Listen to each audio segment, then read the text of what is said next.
Yeah. Go get some money, I gotta get me a bag, yeah, that's how I feel every day. Watch me go get it, I think it really is strange if you don't be feeling the same. Running it up, bitch, I be fucking it up, then run it up again. In love with them blues, I'm just trying to get rich, that's what it is. I've been broke before, never again, that's just common sense. Standing on business, I know I'ma go and get it, I don't care where money gets spent. Niggas be talking about killings, shit they ain't never did, just running they lips. Don't wanna deal with them, I'm off of my water, you know how I get. They won't tell you the truth, but bitch, I'ma step and go with my move, yeah. Don't wanna be involved if it don't involve me getting a new check. I'm in love with the money, I'm in love with the money, I'm in love with the money, in love with the money, I'm in love with the money, I'm in love with the money. I've been ballin' like D-Rose, she a little bitch with my cheat code. Fuckin' off, she a free hoe, see my life's G in the green zone. I done came straight from rags to riches, turn that shit up with the baddest bitches. We in the club, throw the cash and get it. We get it back, they bad for business. They gon' think G.O.D. when we come and spray play, you ain't taming the flood. Run the water, my hands drippin', whole life, nigga gon' lay where he was. I just really wanna check, niggas gon' wreck, best how I play in the mud. I do really wanna step high net, wet hit it, J out the buzz. Don't wanna talk on D&D, money bag, yo, no CMG. We finna blow like TNT, cash on the bed of the B&B. I'm in love with the money, I'm in love with the money, I'm in love with the money, in love with the money, I'm in love with the money, I'm in love with the money.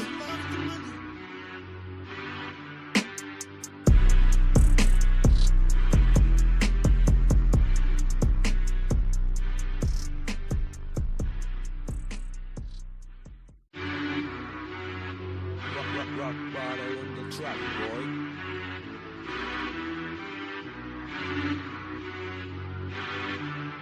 Yeah. Go get some money, I gotta get me a bag, yeah, that's how I feel every day. Watch me go get it, I think it really is strange if you don't be feeling the same. Running it up, bitch, I be fucking it up, then run it up again. In love with them blues, I'm just trying to get rich, that's what it is. I've been broke before, never again, that's just common sense. Standing on business, I know I'ma go and get it, I don't care where money gets spent. Niggas be talking about killings, shit they ain't never did, just running they lips. Don't wanna deal with them, I'm off of my water, you know how I get.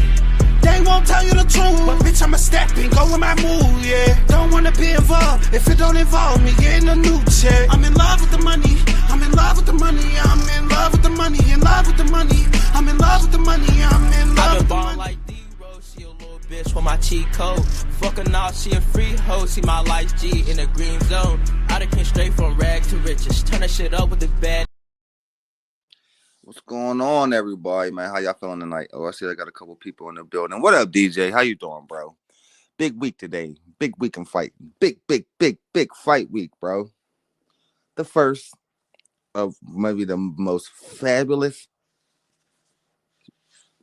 rounds of boxing that I've seen us have in 1 month. I don't maybe ever, bro. I don't think we ever had a month where we had this many amazing fights.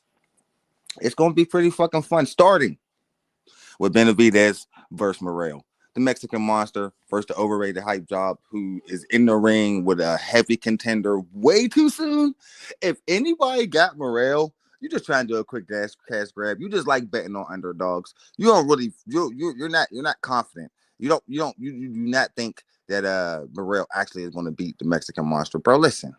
This is like, you do realize David Morrell never been tested before, right? Not in the way, not like how Hot Rod tested him.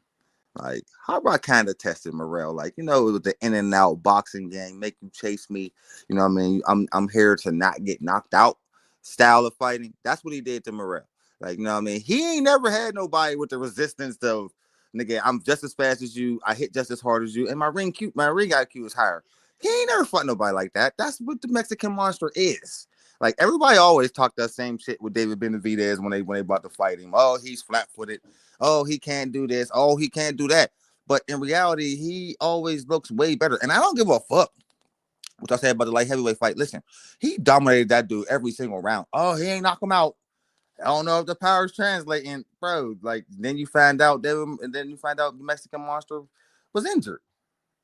Oh, I know they always say I was injured, but you could tell something was off if you watch him all the time. But I ain't making no excuses, but nigga, he said I got hurt like shit a week before the fight. Even the day of the fight, I was in pain. and he still put on a performance like that, bro. Come on, man. That's true grit right there. You know what I mean? So for y'all to assume just because he ain't knock out that steel chinned fucking Eastern European guy, when we do know that they all do got really, really hard chins, that he did somehow he ain't the same feared version of the Mexican monster was made no sense to me. And I argue niggas down that day. Like I told you, bro, I ain't one of these niggas who when you come out and do something in a fight and I don't and I'm expecting the opposite, I'm gonna say, oh, he's done. Oh, the power ain't translating. Oh, he looks beatable. Oh, well, what if there's some things going on that we don't know about? For real. Because nigga, we knew Keyshawn Davis had a fucked up hand, but he looked fabulous. Fabulous in his last fight. I'm just saying, bro. Like sometimes these dudes be out here fighting injured, and a lot of the times they be out here fighting injured. But then us as fans, we don't get what we want, so we just take shots at they potential. Like oh, his power ain't translating. Well, I seen him land in the same combinations he land on everybody. All I've seen was that it was a hard chin fucking Eastern European motherfucker that was the size of a mountain, and he beat the brakes off the dude for fucking 12 rounds. Oh, well, Beterbiev knocked him out. So, Beterbiev knocked everybody the fuck out. But what that got to do with the Mexicans' monsters' power not translating? You got to make it make sense for me, man. What you say, DJ? Punch my issue is this fight doesn't change anything. It's a slap together card. Well, bro, it's a fan-friendly fight, DJ. Like, this is a fight for the casuals, bro. You claim to be a casual. You should love this fight. You should love this fight, bro. You shouldn't be mad about this. The casual one, you should be going nuts, insane right now. Like, you know what I mean? Me as a hardcore boxing fan is like, this shit's stupid. This is a cash grab. I see what's going on. This is too soon. This nigga don't belong in the ring with the Mexican monster. He's about to get killed. But sometimes people have the ability to talk themselves into fights. And hey, you can't save some motherfuckers. Sometimes you can't save people even from themselves. And this seems like the type of situation with David Morrell. You think you're ready for the upper echelon, and nigga, you're about to find out why there's levels for a reason, and why nigga you gotta build your way up to the top, not just jump right to it. Like, I mean, I thought it was weird when he was the interim champion in 6 fights. Y'all trying to rush this nigga to the top, like they're trying to make him something he ain't. Well, this is what happened when you put a seasoned veteran in the ring with a fucking prospect. You know what I mean? But don't get it twisted, DJ. David Morrell's a fucking prospect, bro. He's a prospect. He's not a contender. He ain't none of that, nigga. He's a fucking prospect with 9-10 fights. And they all against bums except for Hot Rod. Hot Rod was the first step up in competition they ever gave the dude. And you've seen the trouble we had with him. What the fuck make anybody think he stands a chance against David Benavidez? It makes no sense to me. And it's just like falls through that same category. Like, you know how people like see, when you come to Crawford and Canelo, you can kind of make comparisons of both fighters. You can say, oh, jumping up 2 weight classes is kind of dangerous, but this is Terrence Crawford. See how you can say that? But this is Terrence Crawford. When you got somebody like David Morrell, nigga, moving up the, like, jumping past all these niggas, like all these tomato cans and bums you should be knocking out to fight the top nigga in the division, the top 2-3 division. Like, come on, think about it, man. 175 is who? Beterbiev, Bivol, Benavidez. Come on, man. He fought one fighter and he already top 3, nigga. You ain't even considered in that top 3, so you think because you're gonna chase him up there to 175. Talk all this shit. You really stand a chance, bro? Listen, Boo Boo Andre said the same shit you said. Caleb Plant said the same shit you said. He beat the fuck out both them niggas, bro. And he did it in very convincing fashion. You ain't gonna be no different. I'm sure nobody say, yeah, that's all that. Oh, this is boxing. It just take one punch. No. Sometimes you can't land that one punch when you're fighting the right competition, the right opponent. And David Benavidez, it's like, come on, bro. Like, he showed too much against very, very, very good competition. Like, come on, man. What else do he need to show you niggas? Like, he cleaned out 168. Cleaned it out. Other nigga in that division he didn't fight was fucking Canelo Alvarez. And we all know Canelo don't want no smoke with him. 175, he had one fight, and all of a sudden everybody like, power ain't translating. I don't know. They did the same thing with Crawford and Madrigal. When you see when fans, hardcores and casuals, when they see shit they don't expect, here come the doubt sinking in. Oh, he's done. Oh, this power ain't translating. Oh, the Mexican monster might not be able to, blah, blah, blah, blah, fucking blah. But then when you go back and watch these fights again, because I ain't gonna lie, when you watching a fight in real time, there's a lot fucking going on. You talking with your homies online. You know what I mean? Sometimes you might be calling the fight like I be doing. You know what I mean? So you ain't really watching it, like really watching it. So I always watch fights over. Always. I never watch a fight one time, even if it's somebody I like getting their ass whooped. You know what I mean? Just to analyze that the what I seen was right or wrong. And most of the time, when you go back and watch a fight the second time, you see a lot of shit you ain't see the first time. At least from my perspective. Like, you know what I mean? That might be different for other people. Like, somebody's in the guest room. That's my homie DJ. What's up, dog? Come on up, man. How you doing tonight, brother?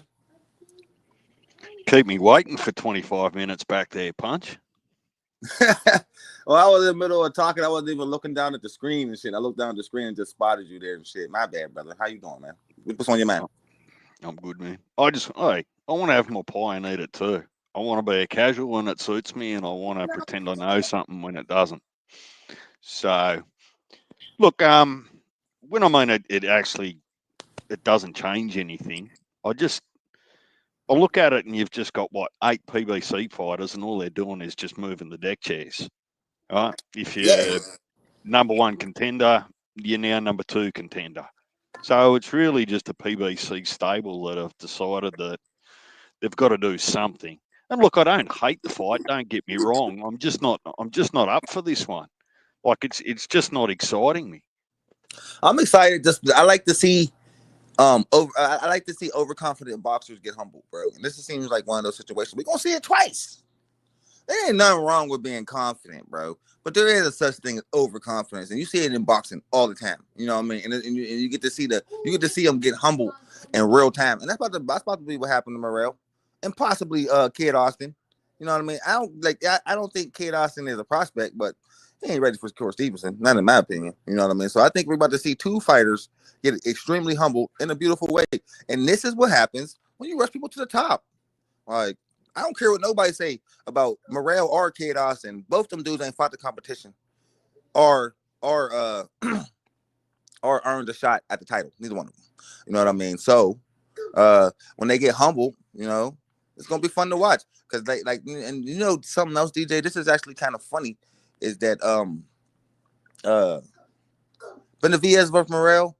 I was reading, I don't know if this is completely true, because, you know, a whole bunch of different sources state a whole bunch of different things, but they saying this is the first time, and I'm not in history, and somebody in the chat, whoever's listening, you correct me in the chat if I'm wrong, this is the first time 2 interim champions are defending their belts against each other. Is that true? I try to think back in my mind to see if I can remember 2 interim champs actually fighting and like putting their interim titles on the line against each other, and I can't for the life of me think of a fight where that happened. At least big names. Maybe it happened with the smaller names, but can you think of a time when 2 interim champs actually went at it? You know what I mean? Like this?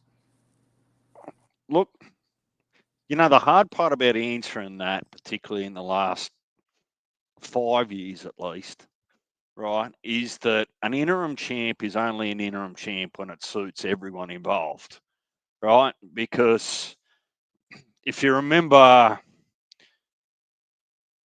Mendoza come to Australia against Tim Tszyu, and technically he was an interim champ over there under the WBC after he fought Fondora, when he knocked Fondora out.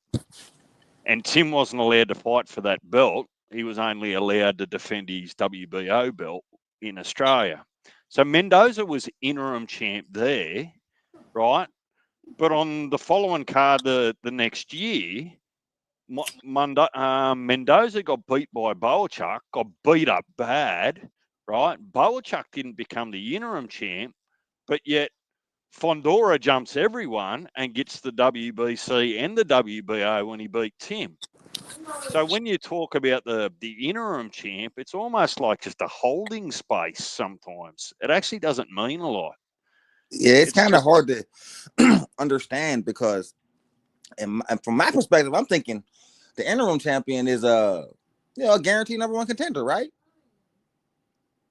Ain't that the whole point?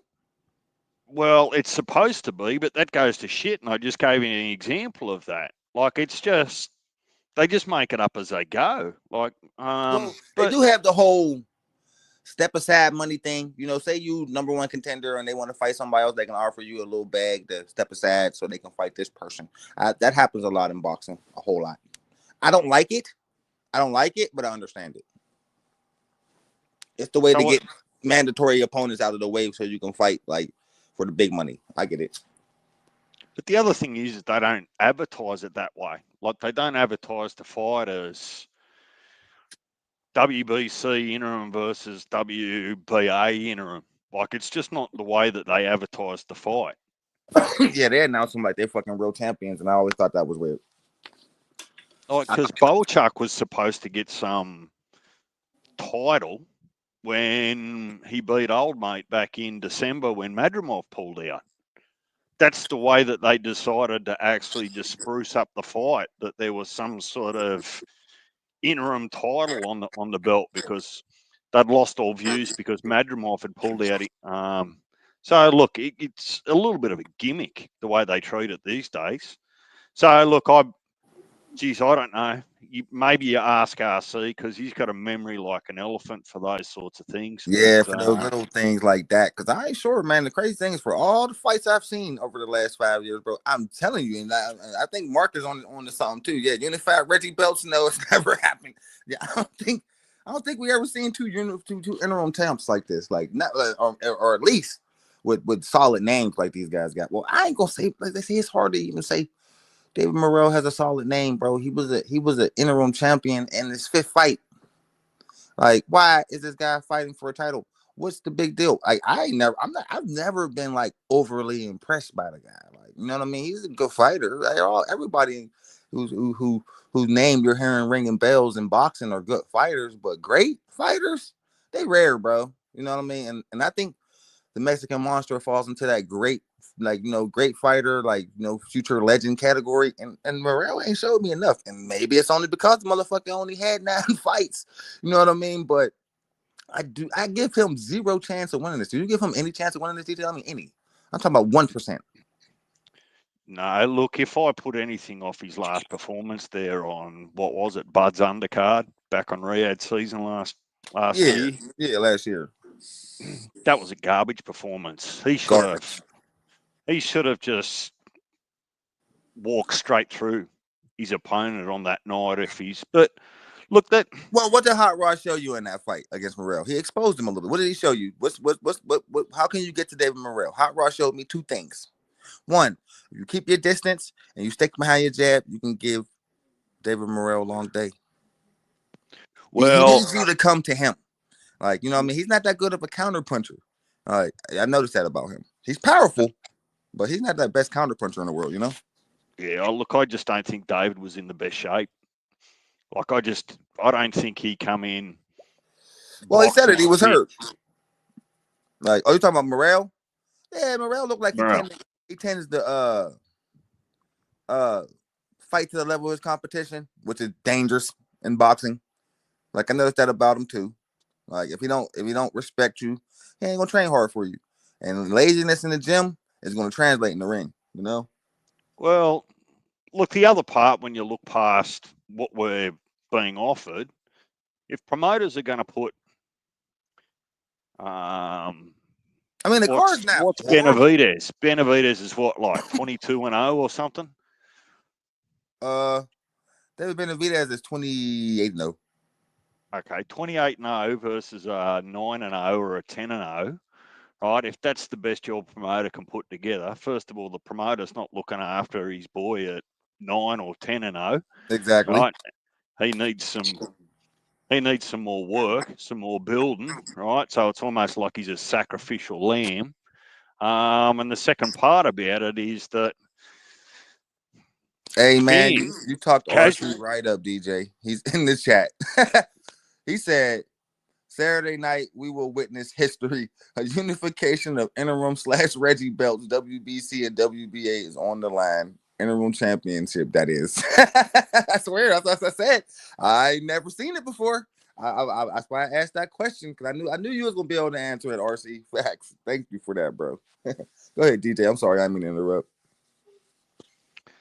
And look, the casuals and the hardcores will soon get sick of it. As soon as they're going to look at a fight coming up where it's a 28-0 versus a 9-0 or a 10-0, they're just going to be disinterested. So promoters can only really get away with it once or twice before people just lose interest in it. And that's a little bit how I'm looking at it. But I see it like this, dude.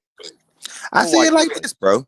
I say it like this. I think that PBC is starting to give us all these casual friendly fights because that's the only way they can compete with Riyadh. Period. There's no other way. All right. Oh, now you want to give everybody the fights you've been blocking for years, huh? I see what you're doing, motherfucker. Because you're losing all the goddamn credibility. You're losing all your power. It's over. Turkey is monopolizing this shit and giving us what we want. And the thing is, like I'm talking about, think about this, bro. I know you've been hearing about the Tank Inouye shit. Like, come on, bro. That's casual friendly than a motherfucker. You know what I mean? Then we got Morel Benavidez. Shit. Even Matchroom is doing it.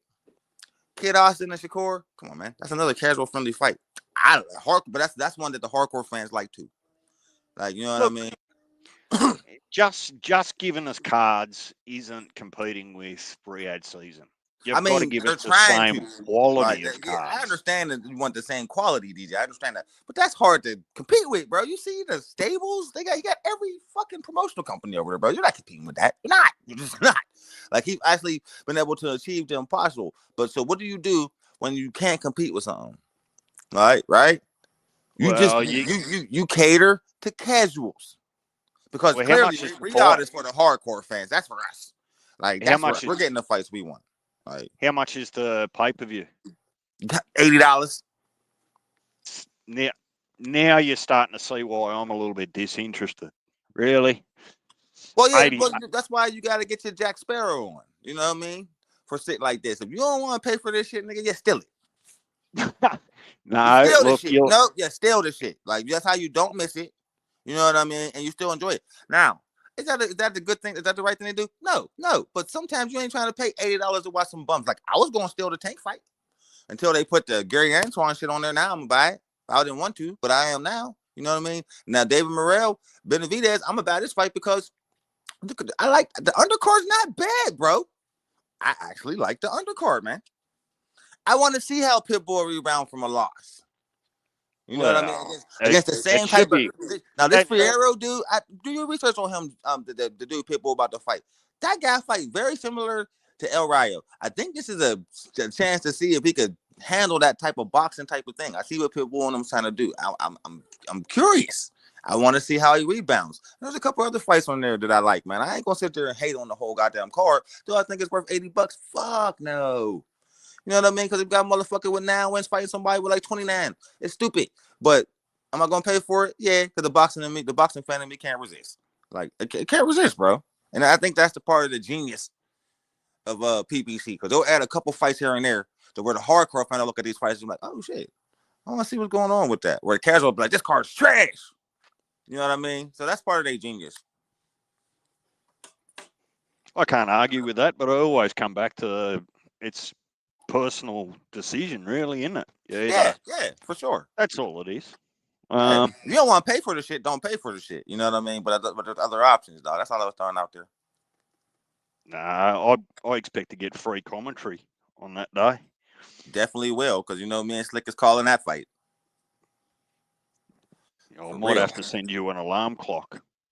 I'll be ready for that one. I'm off that day. I thought it hit. I didn't know that there was a fight the day of the So Cold fight. Like, I just kind of like the notification popped up while I was at work, and I was just like, you know what? About to see what's up. And it was a fight getting called. I was fucking up like crazy that fight. I kept calling dude Pachenko. I was fucking up, man. I was drunk as hell that day. I'm not saying huge promotion. That night. I'm not saying a huge promotion under the zone for Clarissa Shields and Danielle Perkins. Normally, that's because nobody knows who Danielle Perkins is. Like, everybody just pretty much sure that Clarissa Shields is going to blast her out of the fucking ring, bro. You know what I mean? And why they keep saying this is for Undisputed, man? What the fuck? That girl got 2 belts, because I know Clarissa Shields only won 1 in her last fight. Or did she win 3? I'm confused. Because I hadn't heard this a few times. Undisputed heavyweight title. Like, you mean unified? No, I think Danielle Perkins has got a couple of them. With 5 fights? She 5-0, dog. They've got to give the belts to someone. If they're if their 5 division fights down. is There ain't no heavyweight champions up there. Is that why Clarissa Shields is attacking the heavyweight division? Because there ain't no credible champs up that motherfucker. Look like it. 5 wins and you already unified. How the fuck that happened? You'll never see that in men's boxing. no, but there's not 1,088 women fighting either, like through the divisions. So you know, I guess that's true. you know, like if your division's only realistically 10 or 15 deep, you know, I suppose at least for a short period of time until someone better comes along. He said he's gonna be at the fight on Saturday. Yeah, if you give him a couple of Twix bars, he'll give you a ticket. Didn't he say a Chico stick and something else? Oh, one day it's an M&M, you know. Fucking no buzzing ass. Fuck. Hey man, hey, I like I said, I ain't gonna be mad at. Listen, I'm happy that PBC's on their way out the door, and seeing shit like this is proof of it. You know, or you better fall in line, man. You know, get over there with the big dogs, man. Make these PBC aren't going anywhere. At least not before the Tank Inoue fight. Hell no, they're gonna cash out on that one. They're paying off everyone. Al Heyman about to run off with the bag on them niggas. He gonna get this big bag from this Tank Inoue fight, and they gonna be like, Tank ain't gonna fight nobody else. Watch. I'm calling the future right now. He gonna fight Inoue if it happens. He gonna fight Inoue, and he gonna retire. Watch. We ain't never gonna get Shakur. We ain't never gonna get Keyshawn. We gonna never get Devin. We ain't never gonna get none of the fights we wanted. We ain't never gonna get T.O. We'll never get none of that shit. Nigga, he gonna fight Inoue and be gone. Watch. He gonna make so much money, he gonna dip on us, and then the casuals are gonna be pissed, and I'm gonna laugh in their faces. Well, actually, the casuals don't give a fuck. They're just happy to see the nigga fight. They don't care who he fight, where he fight, how he fight. They just want to see him fight. It's a spectacle for them. It's not about the opponent for Tank fans. I've accepted that, and I understand it now. At first, it was confusing to me, but after hearing more than a few of them say that shit, not about the opponent. It's about the spectacle. It's about the event. I don't understand that fully. It's not about the contest. It's about the entertainment, not the contest. I guess so. It's about the celebrities around. It's about the experience when you're going to a Gervonta Davis fight. Look, there's clearly a market for it, right? You can't sell ice to Eskimos unless they want to buy it. So I thought we was here to watch a boxing match, DJ, but I guess some fights ain't about that. I don't know what that's like because I only been to a few live fights, but every live fight I've ever been to, bro, I was there for the fight, not the event of the fight, not the spectacle of it. Even if it was something that big, even if it was a Gervonta Davis fight, which I've never been to, I haven't. You know what I mean? But if I was, I would be excited, but I would be looking around the crowd. But when the fight started, I wouldn't give a fuck who was. I wouldn't give a fuck if Denzel Washington was right next to me. I'm not looking at him. I'm watching the fight. That's just me.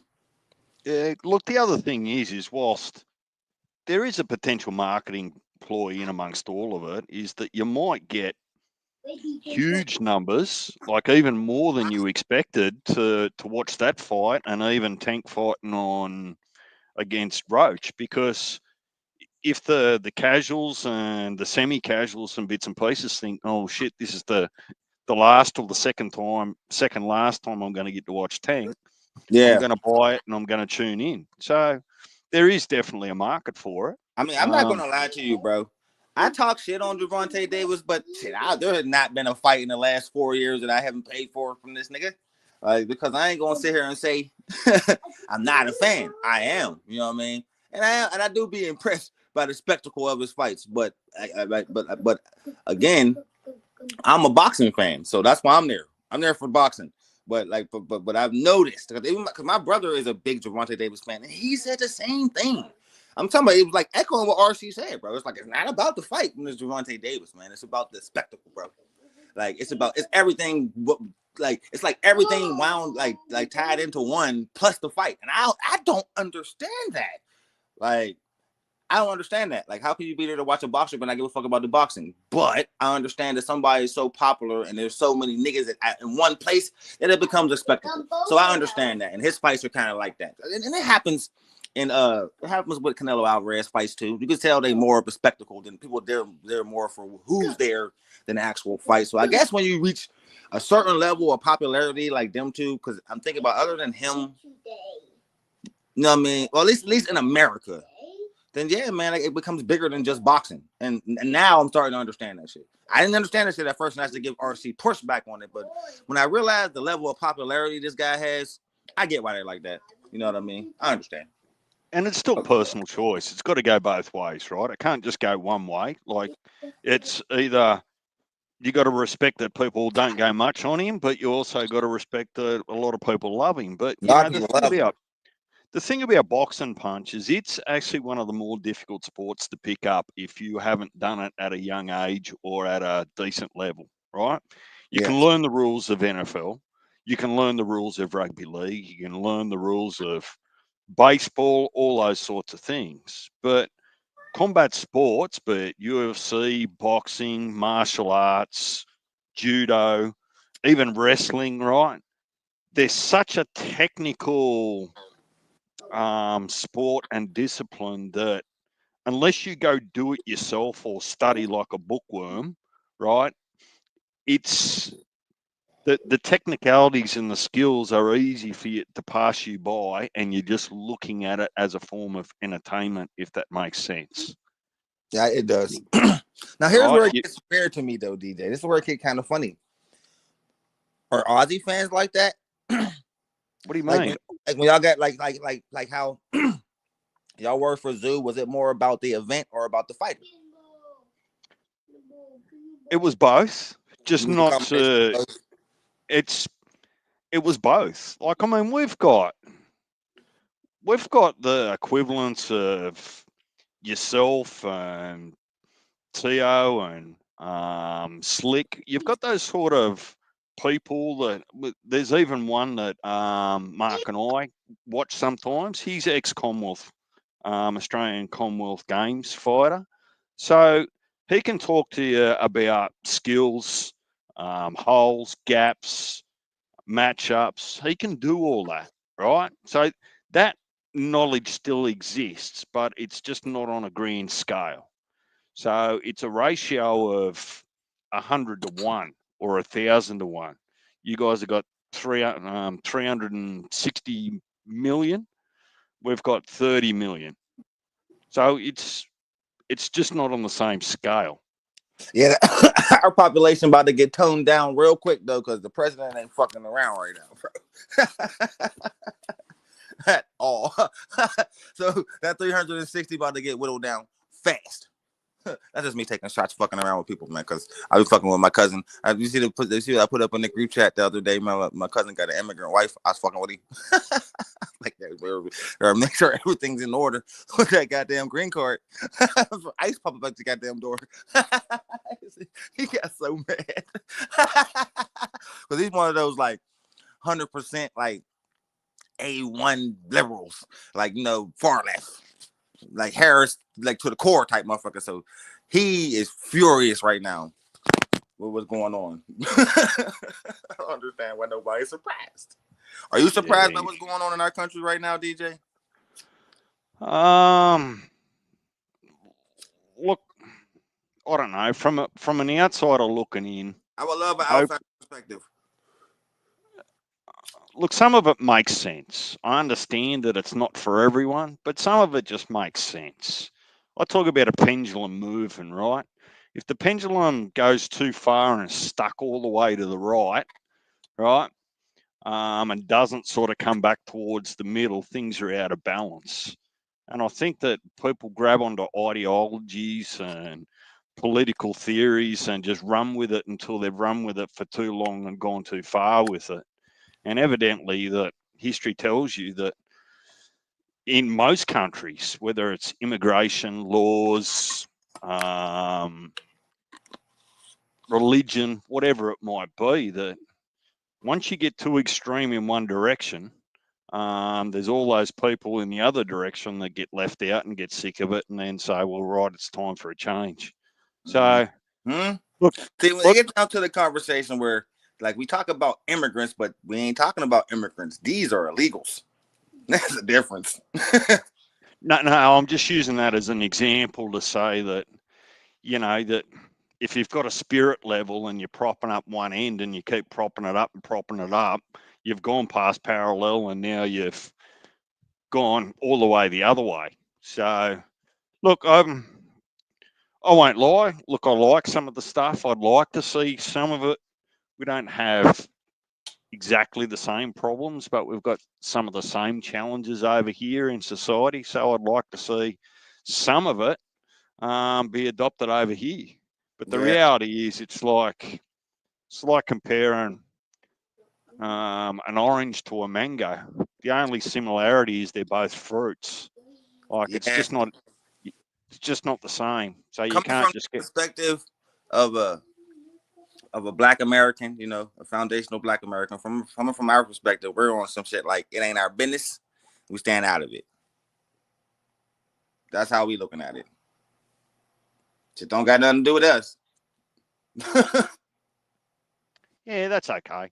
But And hell no, we ain't helping y'all, protesting for y'all, or complaining about what y'all going through. Y'all don't give a fuck about us because if this was a mass deportation of Black people, you think they give a fuck? Hell no. Let's keep it 100, DJ. hey, on a different topic, what date's the Super Bowl? February 15th, I think. Philadelphia Eagles made it. Then you and RC become Eagles fans. Y'all must be excited. I mean, you and Mark.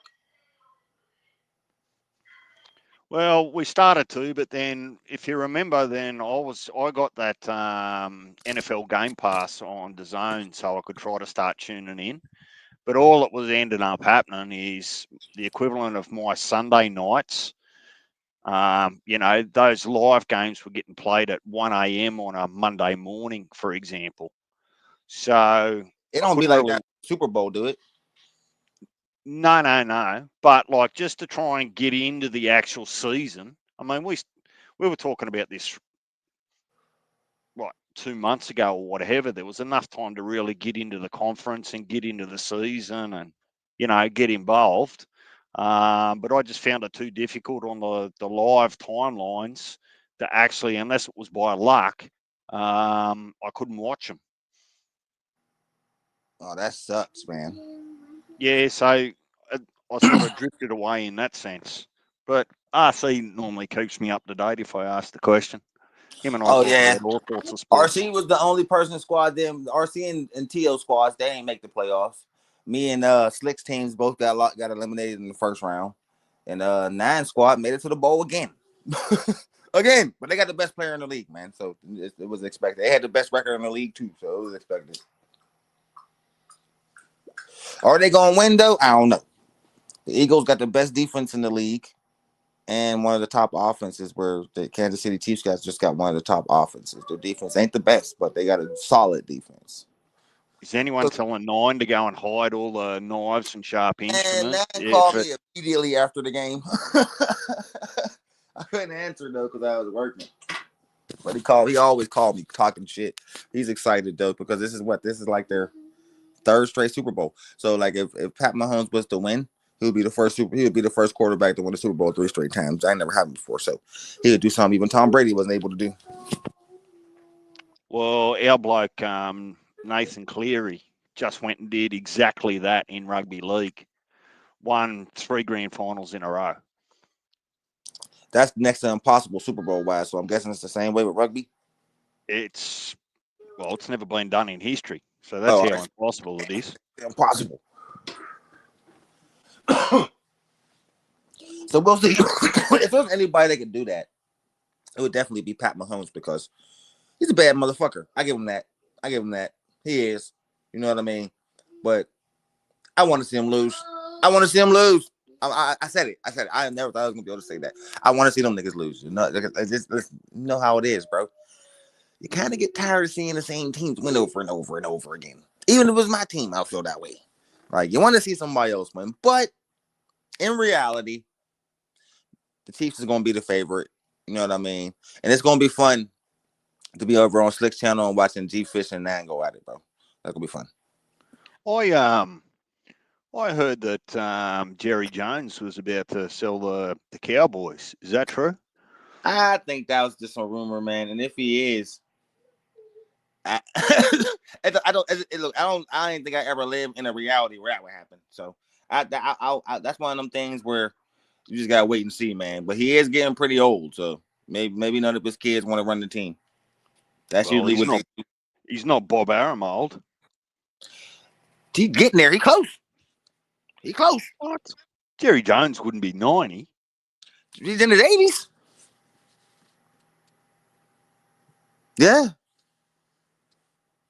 See, Jerry Jones was there in Alabama when they let the first black students in high school. He was there as a teenager. He's old as fuck. That was like in the 40s. That's in like the 60s, 50s, 60s. That motherfucker's old. Rob, if you're still listening, how old's Jerry Jones? Rob will know off the top of his That head. motherfucker's old. He rich as hell though.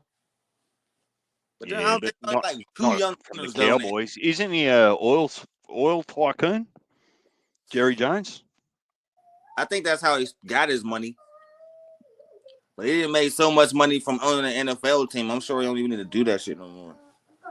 If you get like that's like a really hard like club to get into. But if you get into like the NFL owner, like you're gonna make a lot of money.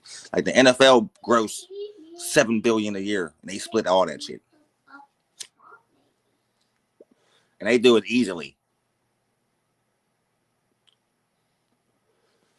You and I need to invent a new sport that takes off. A little bit like, doesn't have to be UFC, but just think about something that all demographics, all age groups, families would just love to get involved in. Shit like that.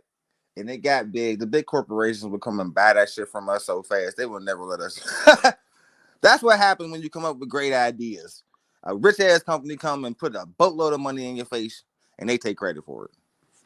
No, you just don't. That's exactly what happened. I would come with a couple billion, and we'd take that shit. And we ride off into the sunset while they took all the credit. That's what would happen. Take enough money to start influencing boxing matchups. Then that's what I would do. I would invest right in boxing, swear to God. But we don't need to now. We got a motherfucker blowing millions of dollars. You know what I mean? People think he's losing money, but I don't think he's losing money. I don't think he's losing as much as people think. I've had this conversation with Casino, and I'm saying, look, if you think that the amount of outlay, like I believe, and look, I'm happy to be wrong, but I think there's a whole heap of investors. Well, I know there's a whole heap of investors that sit behind PIF, Public Investment Fund.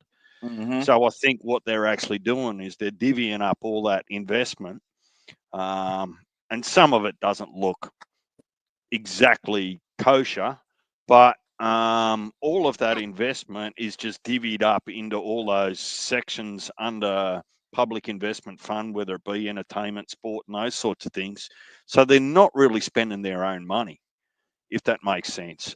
And so another thing is that Riyadh, they got their hands in a lot of pies, bro, not just boxing. So, I saw that. They own even if they are losing money, they're recouping it on the other shit, bro. I'm telling you. I saw, Uber's one of the things that they own. Yeah. That surprised me. Like they got their hands in a lot of pies, bro. It's kind of crazy. Sports wise, business wise, like, bro, I'm like, I think these motherfuckers just got a giant ass pot. They're like turkey, just dip out of it. We don't care. I'm telling you. Just filled with cash. All right. The fucking Saudi prince just said yesterday, the day before, a couple of days ago, he about to send $400 billion to America. What? How much? Over there. For what? It's just to get on Trump's good side. Yes, I told you, motherfuckers fear him. They did it the first time, and now they getting back in line again. I'm trying to tell you, man. I don't know what it is with Donald Trump, but these motherfuckers ain't playing with him. He ain't playing with motherfuckers. No. Man.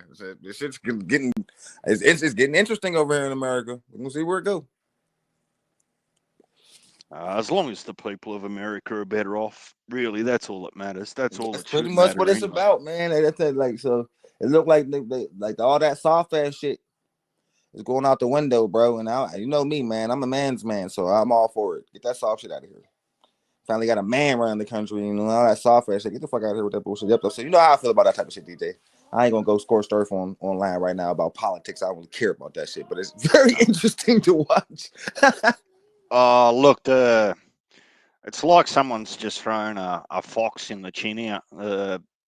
hen house over there. But I was talking to RC, right?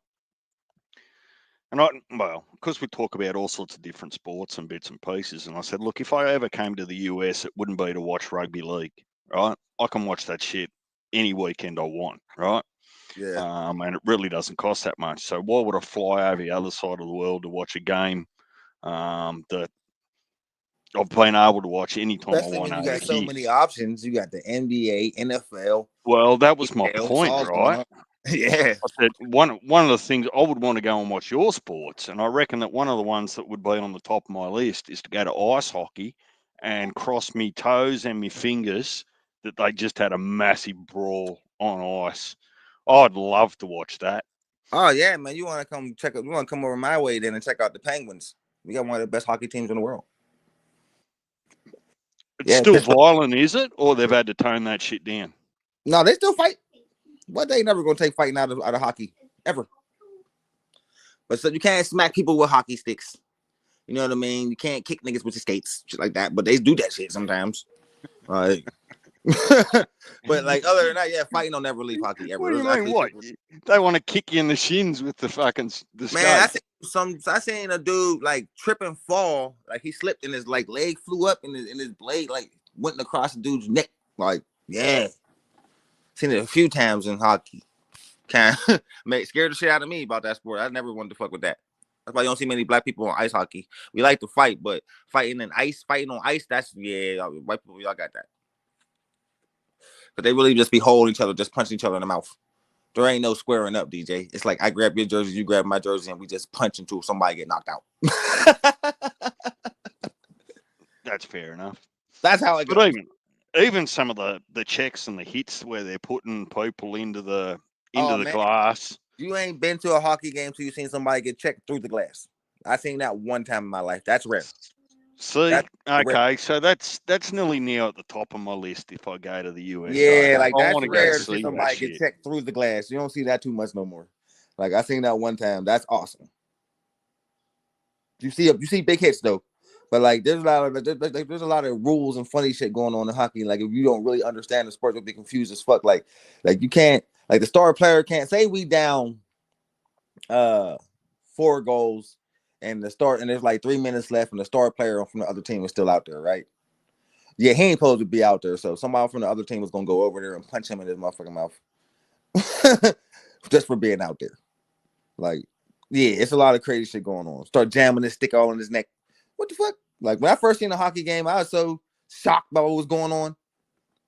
Like, that's legal? Hold on, we can do that? Like, that's how I was when I first seen it. Like, you could just run, check a dude, and then just jump on top of him and just shove your stick in his neck while he's on the ice. I'm like, oh, that's legal? Yeah, you can do that in hockey. Yeah, I got to tell you, I don't really have a problem with any of that shit as a spectator. Might be I a was little like, bit what the different fuck? if they're I loved doing it. it to me. Like, hockey's one of those. This is how hockey was for me, DJ. It was boring as fuck to watch on TV, but when I went to it live, I had the most fun of my life. It's amazing live. Kind of stale on TV, but live, it is amazing. Well, it's not quite the same, but I always advocate for Mark's sport, right? AFL.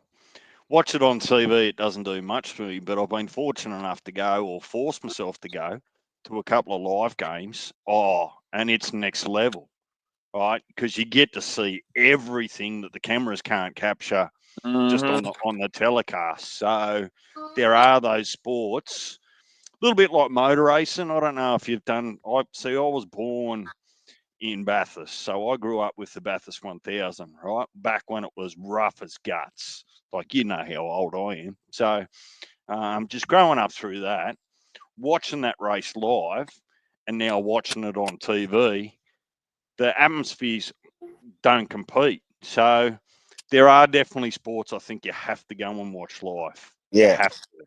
Yeah, you got to. Like it's vice versa with some sports. Like some sports are funner to watch on TV than live because like you get to see all the shit that's going on during commercial and you're like, what the fuck, man? It kind of shocks you, man. Like that's how it was when I went to my first NBA game. Like it's a lot of shit going on in NBA games you don't see on TV, man. Like, hold up, man. Hold up, there's a fist fight going on over here. These dudes are getting escorted by security over here. These fans are disrespecting the player over here. These fans is over here arguing with a player. Hey, that shit was crazy. Couldn't believe it. When I went to my first Laker game, man, that shit was crazy. With Lakers versus Celtics, man. Perfect game to go to for the first time. That's the equivalent of you're the Steelers so and both. close to the action though with the basketball, aren't you? That's what it looks like on TV. Like you're right. You're right there. So that's good for the spectators, right? But don't take me to an NBA game because if I don't like someone on the floor, I won't be able to help myself. I'll be up them. Oh man, that's part of it. Oh, bro, there's motherfuckers who people hate. What's up, man? When I say some people hate LeBron James, I think there has to be a worse word. Because some of the vitriol that was coming out of that crowd, man, was crazy. Like, yeah, you'll fit right in, man. You don't have to worry. You're in the land of free speech, man. You go fucking crazy on these guys. Yeah. Now don't be surprised if they respond or react, because they will. Oh, the camera will know because I'll be the only Aussie in the crowd, swearing my head off and just letting them have it, going scorched earth. That's how I was at a baseball game a few years ago, man. I was going crazy out there. Pirates games are so fucking boring, man. Like, you have to spice those up, man. I always get in trouble when I go to those, man. I get bored. I start doing dumb shit. Like, one time, I got a home run and shit. They hit a home run and it came right to me. I threw that shit back. Y'all getting crushed. Take this whack ass. It was like 8-1. The home run gonna come to me. I want this shit. 9. Just making it to the race doesn't mean you're gonna win. Yeah, you know 913 is in the building. What up, brother? Come on up. I know you want to talk your shit. He called me ASAP. Nigga, I couldn't answer though. I'm happy I didn't. Yo. He would have just rubbed it in. But nobody ain't surprised Kansas City made it, man. But congratulations, bro. I ain't gonna hate on them, man. I ain't no hater on the Chiefs. I like them. You know what I mean? Let's see if we get 3-peat. I don't think he's gonna be able to 3-peat. That's not easy.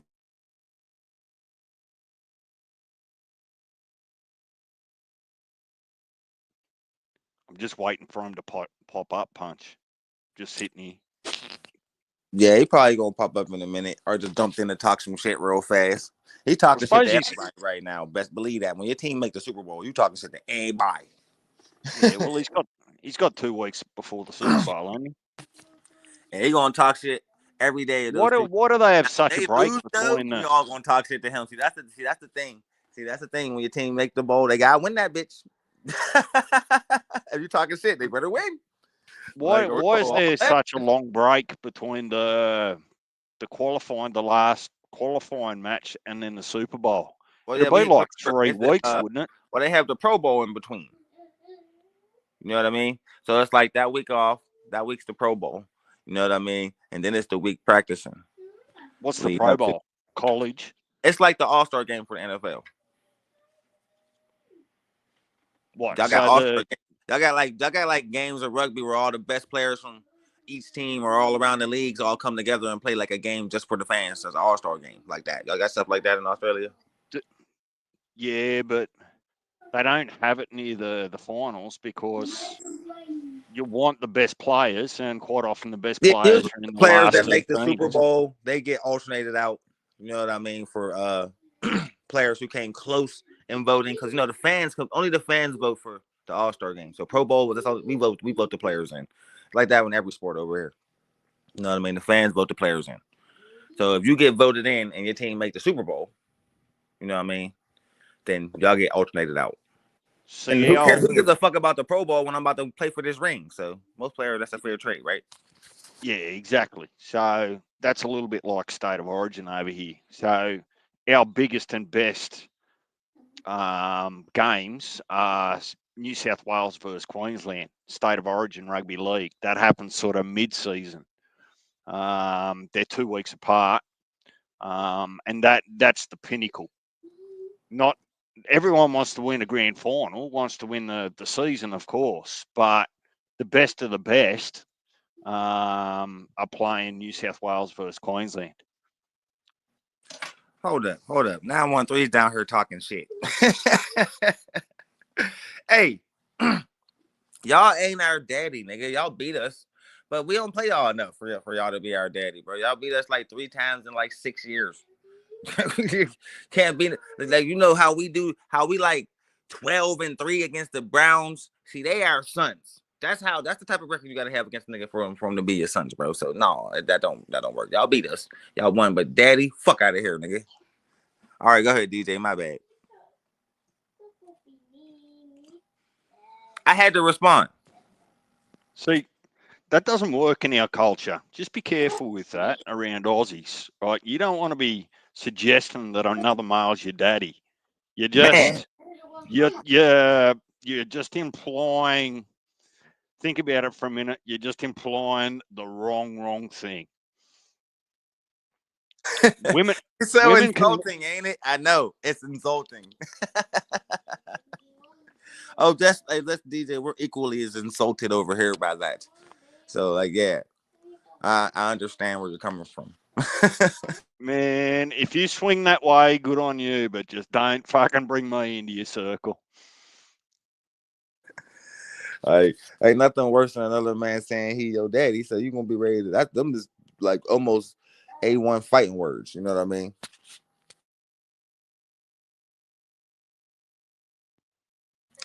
But yeah, man, I ain't gonna. Let's take it back to boxing, man. I'm genuinely excited.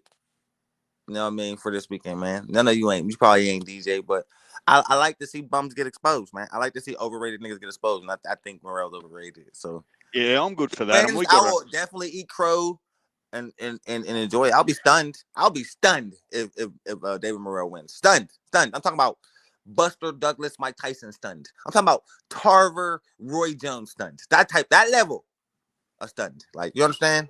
Like, well, yeah. let me put my tin foil hat on for you and think about it for a minute.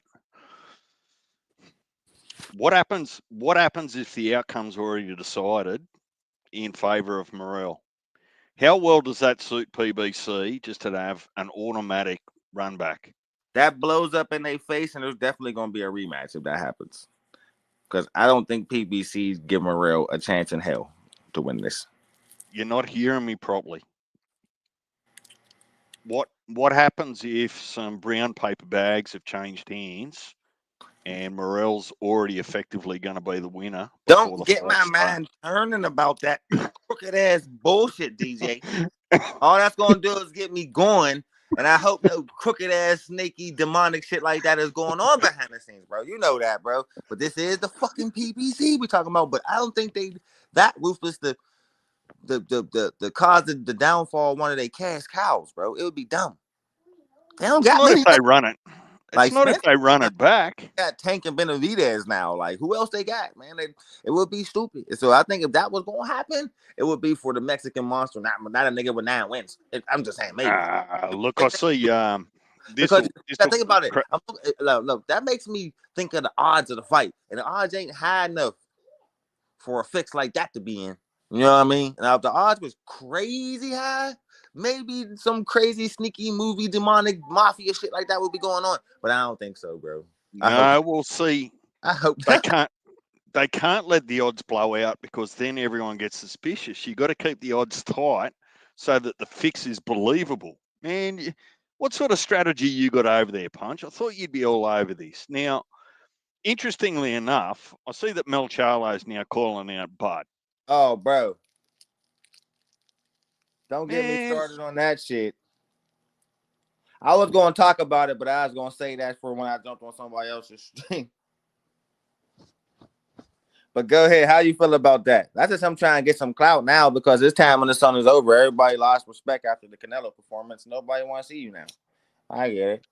Only niggas like still saying Jamel Charlo's name. Look, they've tried throwing Mel Charlo out there a couple of times. It'd be a nice warm up before the Canelo flat fight. On its face. Whoop Jamel Charlo's ass and then go fight Canelo. Charlo would be a nice tune up for Bud. Yep, tune up. I just said that.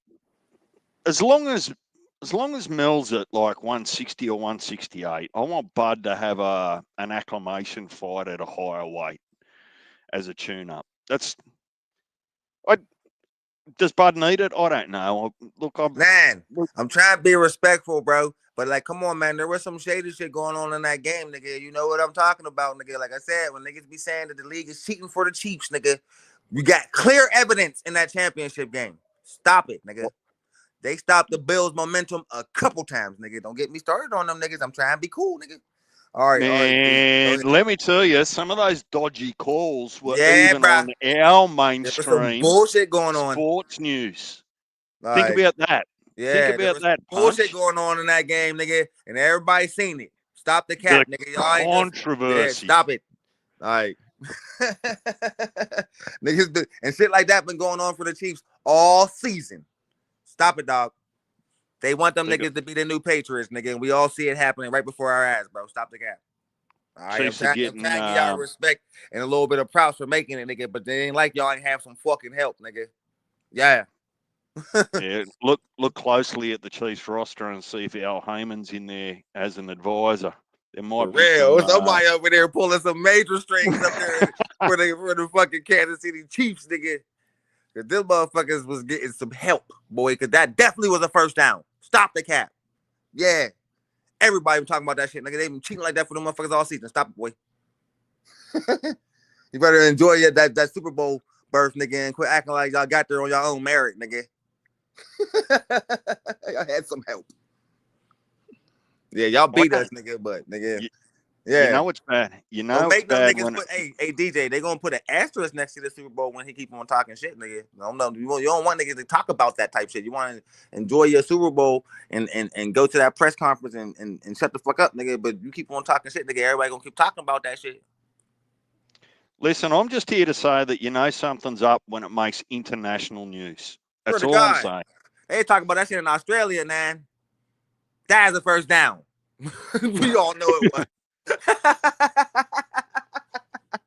Everybody see the first down except the referees, bro. Come on. Come on, bro. Yeah, this is why I don't bet on NFL games, DJ. Like, straight up. Like, well, I got confused. I thought it was supposed to be that you had to go 10 yards, not 10.5 yards. Like, everybody's like, what? That definitely was a first down. What the fuck? Like, okay, I know Bills fans that's pissed. When it ain't your team, you don't give up. You just like, damn. You know what I mean? But if that's your team, bro, you be ready to come to tears about shit like that, bro. Like shit like that is hard to accept, man. And like that, shit like that, in the way the Ravens lost, oh man, them fans was crying. Them dudes was like grown men in tears. Oh yeah, when you lose like that, bro. Telling you, that was worth losing it to the Ravens just to watch them lose like that. That I was cracking the fuck up where Ravens fans was crying, man. Like, damn. But we beat y'all, but we ain't lose like that. Damn. Y'all could beat us by 50 points, but to lose like that? Yeah. What would you rather take, Jay, the 30-point loss or to lose like that? Like the Ravens lost. The motherfucker dropping game time pass.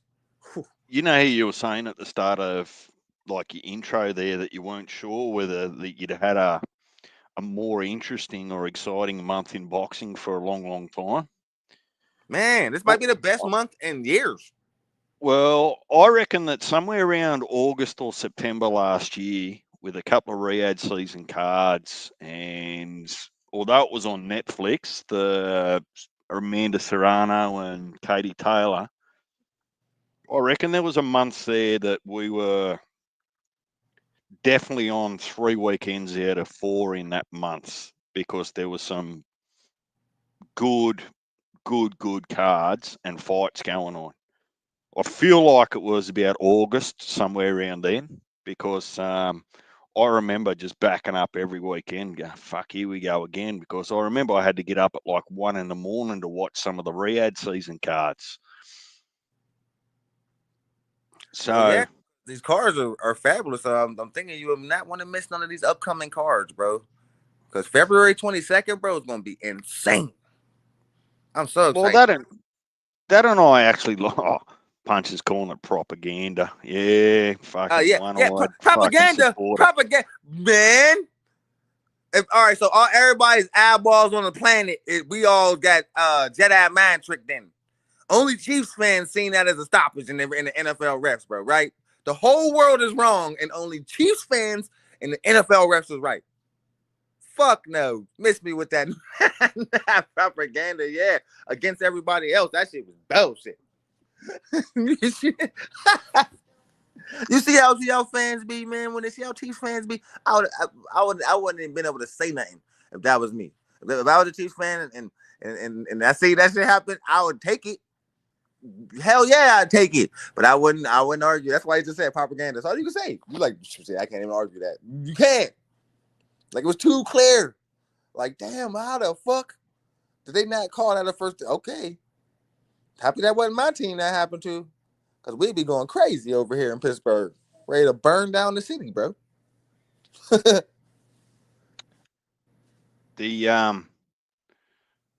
was I going to say there before Nines sort of got his blinkers on? So look, I think that at least this year we're going to find out. I don't know how many true upsets you can remember from last year, but right. Come on, man. The ultimate upset happened last year. I don't care that they took the win back. Haney Garcia wasn't nothing bigger. That was actually the day I met you. That fight was when I met you for the first time. You called me crazy. I came in like Ryan Garcia going to shock the world, and everybody said, "Get that fuck out of here with that punch!" Remember that? And I came in all night long talking shit. Remember? Off and on all night. Remember? On Slick Stream. That's how I met you. Yeah, I remember, but I just don't feel like that was the hugest upset ever. What was bigger than that? Like, what's your thoughts on this then, though? Let's not get hating on the bloke. But there's enough of. What was bigger than that? Nobody's seen Ryan Garcia putting Devin Haney on the ground 5 times. Ever. Who's seen that come in? Nobody. Well, wasn't that part of the Ring Awards? Can you remember? Wasn't there an upset of the year nominations for Ring Awards? I mean, Joshua Dubois, I didn't think Dubois was going to do Joshua like that.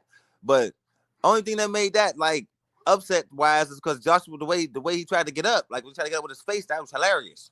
Hilarious. Like, you know what I mean? And nobody gave Dubois a chance. A couple people took him, but nobody really gave him a chance. So that was a shocker. Look, like, there was upsets. I'm not sure if there's upsets of the year. So, I mean, there was plenty of upsets. But I don't think Tim Tszyu counts because nobody knew who Bachram was. And let's keep it 100, man. Hardcore boxing fans was like, we'll see with Tim Tszyu. Like, it wasn't like Super Soul. Like, for real. I didn't think that was going to happen to him. I didn't think that was going to happen to him. But they kept remembering, like, everybody was comparing, like, saying he'll whoop Bud's ass. And I'm like, man, you're right. Like, didn't happen. But I don't still think that was not upset of the year. No, it was just a shocking loss. That wasn't as big as Haney Garcia, man. Everybody had Haney winning. But remember my original comment wasn't everything was an upset of the year. What I said to you was that there was lots of upsets last year. So whether it was Tim Tszyu, whether it was Munguia, whether it was Devin Haney, right? Whether it was Dubois, whether it was, I mean, even you could probably even you would say Munguia because he lost to a complete nobody, right? Yeah, and then you could probably even argue that Ben Whittaker was an upset. Yeah, see, now he's Ben Whittaker, so that's like the quickest rise from everybody excited for you to everybody laughing at you I've ever seen in history. Like, he falls into that category. So I think we're gonna get a big performance out of Ben Whittaker in this next fight because I don't think he's liking this. Yeah, just strap your ankles so that you don't roll them. But look, all I'm saying to you though is if you look at that's the way that boxing's supposed to be, right? You're an up and comer and then you get found out. As long as you're not moved too early, right? It's okay to find out who the men from the boys are. And we got that last year, and I think we're going to get it this year. Yeah, man, you can't get me to crash out today, bro. I'm in a pretty good mood, man. I'm chilling. You ain't going to get me to wild out every stream. I'm just chilling and talking boxing with my homie today. So my other question was, without getting on the full hate train or any of that sort of stuff, I'm of the opinion that Devin Haney needs to officially get an L to actually be better, to actually get past this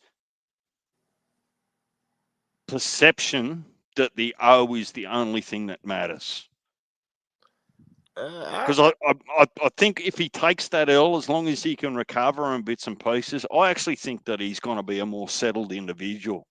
He'll just get on with more strategic things rather than being, what would I call it, hypnotized by his record. Yeah, but then that could kind of explode in his face, though. Think about it. Like, remember, these boxers are kind of fragile mentally. Like, think about if he lose both these fights. Like, say he lose and they still let him fight Ryan, and he lose again. Yeah, man, he's done after that. It would Okay. mentally destroy him. You know what I mean? Well, now, he was to win and then lose to Ryan again.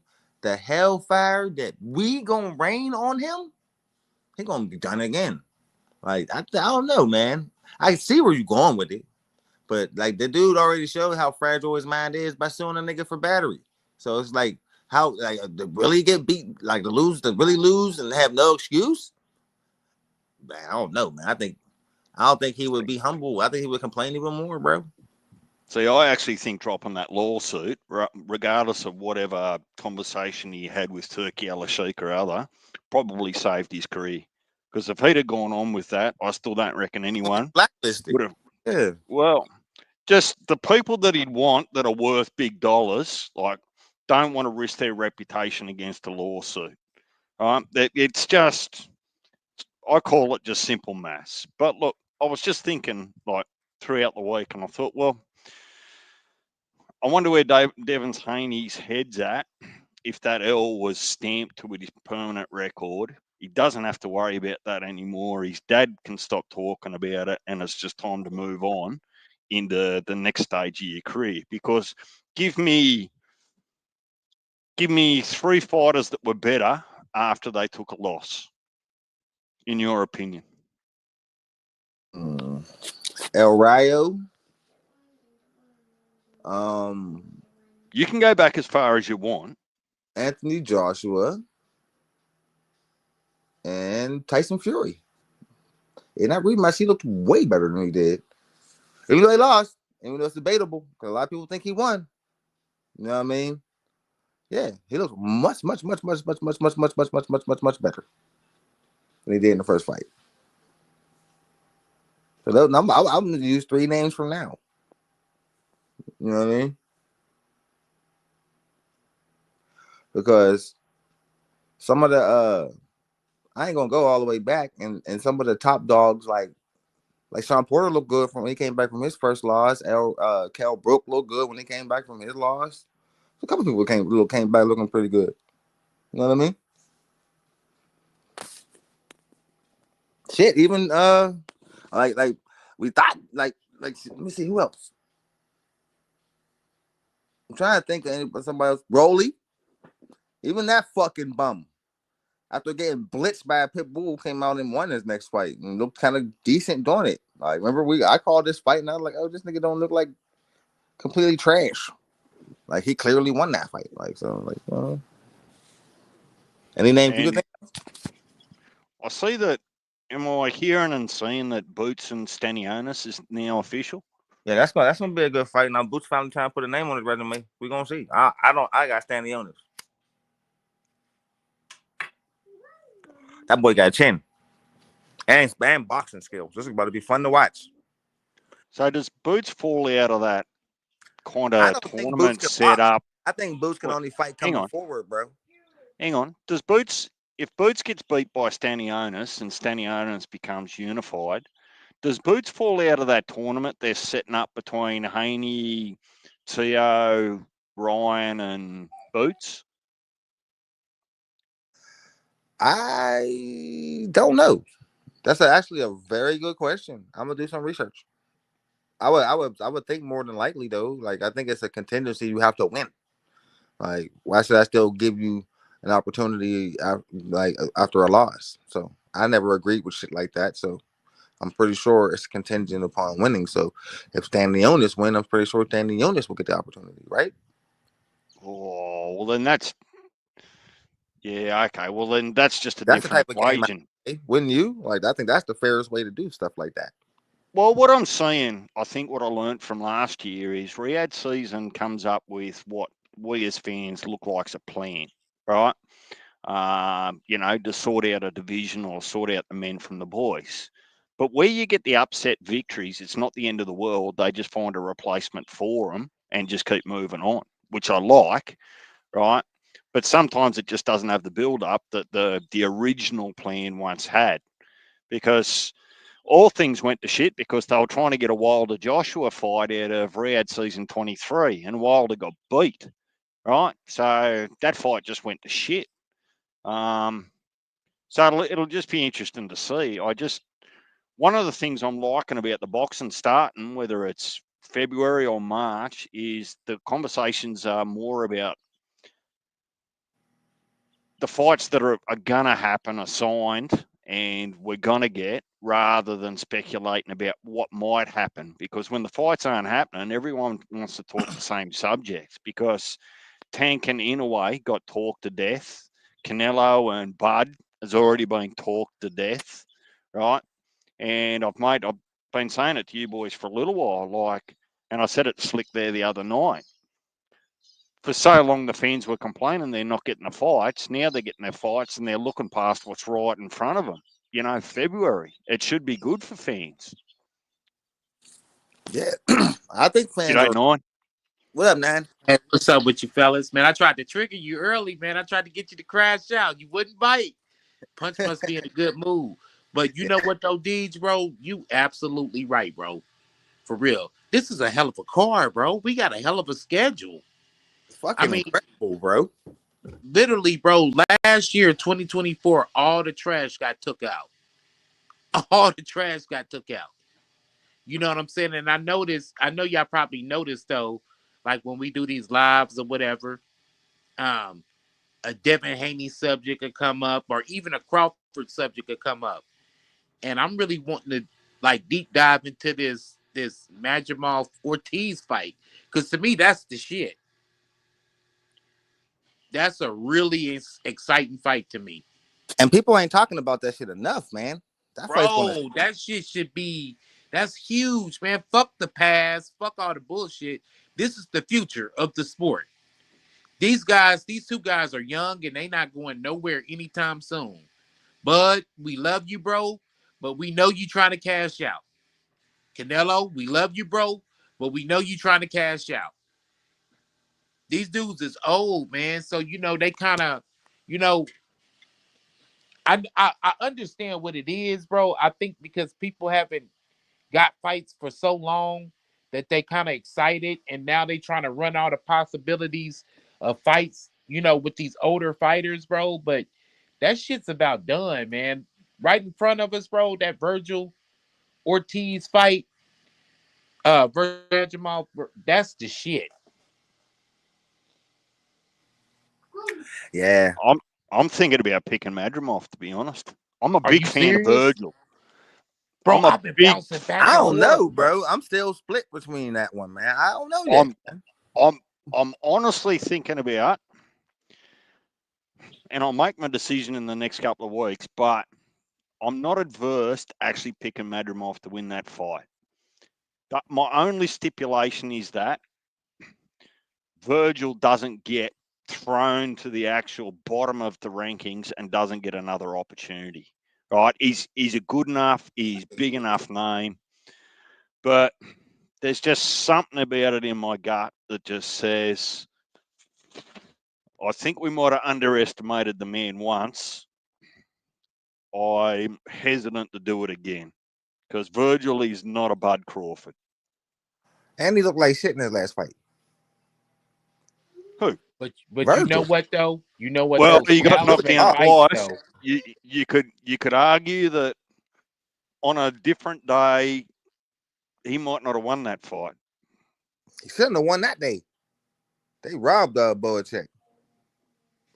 Hey, but you know what though? If Virgil gets past him, he'll have 2 solid names on his record. He will. Well, really 3.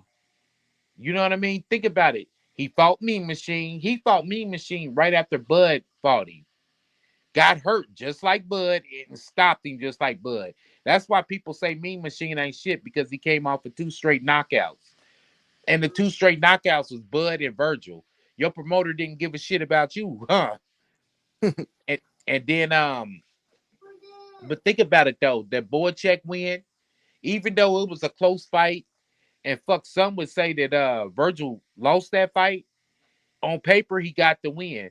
So if he can get Madrimov and Boychuk, bro, he may just arguably, I'm not saying, but arguably, he may have like the best resume at 154 right now. Yeah, look, I won't argue with that, but there are rumours that they've told Fondora he's got to fight Boychuk. You guys might be in the know now whether that's real. I'm just sick of hearing about Fondora because everything the can just gets kicked down the road. So until something's signed, I'm not really prepared to talk about it. But the sleeping giant still might be Murtazaliev.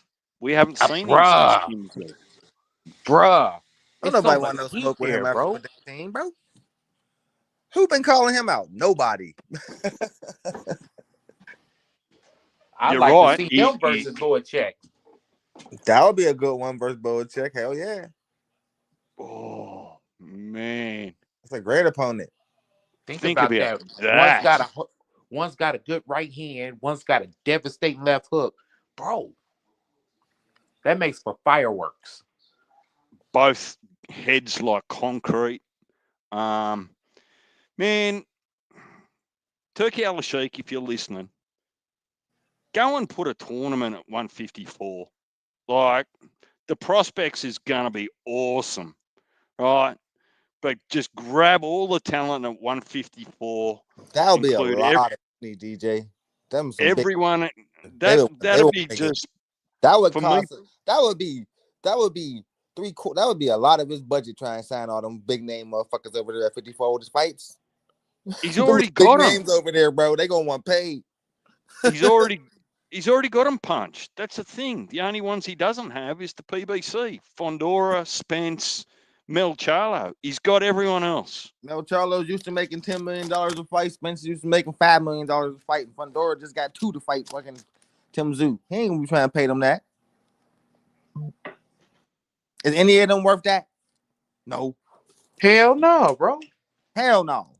Stop ruining my fucking dreams, Punch. All I'm asking for. I'm not trying to ruin your dreams. I'm living in reality, DJ.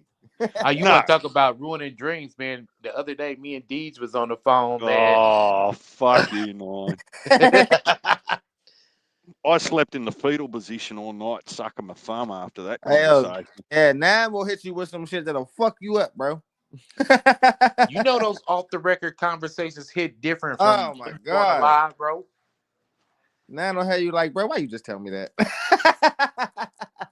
I didn't want to see in that door. I don't want to see in that door. Hey, bro, but you know what though? Based on, and I'm trying to read between the lines because I know y'all both have talked to me offline several times or whatever. Based on what I say, you notice how some people want to stir away from Turkey. You know what I'm saying? Because they can't have it their way. Yeah. They think he's a pushover, and he's not. See, this is the thing, right? You're happy to actually take a convenient ignorance when it suits you to how some of the other promoters work. Now, I'm not making any allegations, but there's enough suspicion in amongst boxing as a general rule between sanctioning bodies, commissioning, judges, promoters, whatever, right, that it's hard to stand 10 toes down and say that there's not influence in there where it shouldn't be. But when you just want a good meal, you shouldn't really care what chef cooks it for you. So if you want good boxing, right, you shouldn't care what promoter gives it to you. Just enjoy the product. Enjoy the meal. I agree. Unless you're a fucking demonic snake, but other than that, yeah. But you want to know what it is, so that goes back to what I've been saying all along, and I hope now that y'all can kind of understand what I've been talking about. It's the team element in boxing that wasn't there before. You know what I mean? Like, but and you know, diehard fanboys. I'm not talking about you, Punch. You something different. You're a fan. I'm talking about fanboys. They love everything that comes from Bud. They gonna love Shakur. They gonna love Keyshawn. They gonna Bomax the best trainer. Steven Nelson was about to knock out Pacheco. Think about it. They got this team element. Anything that's connected to their favorite fighter, they going for it. You see what I'm saying? And that even goes down to the promotion. So just say, for instance, what if you was a Deontay Wilder fanboy or Earl Spence fanboy? Because those are the guys that online, you know, before, you know, Turkey or whatever, that's all the guys that we know that had like the over-the-top fans or whatever, right? Mm-hmm. Well, naturally, you're gonna. Derrick James is the best trainer. Anthony Joshua was the shit because he hired Derrick James for a couple of fights. Think about that. This is the narrative that they're spinning, and everything that is connected to their favorite fighter is solid. It's really, bro. Is Dick riding at a very, very high level, bro? I'm just keeping it a buck. It is, and I don't like it, bro. Yeah, that's why they worried about the promoters, bro. Listen, I'm gonna tell y'all something.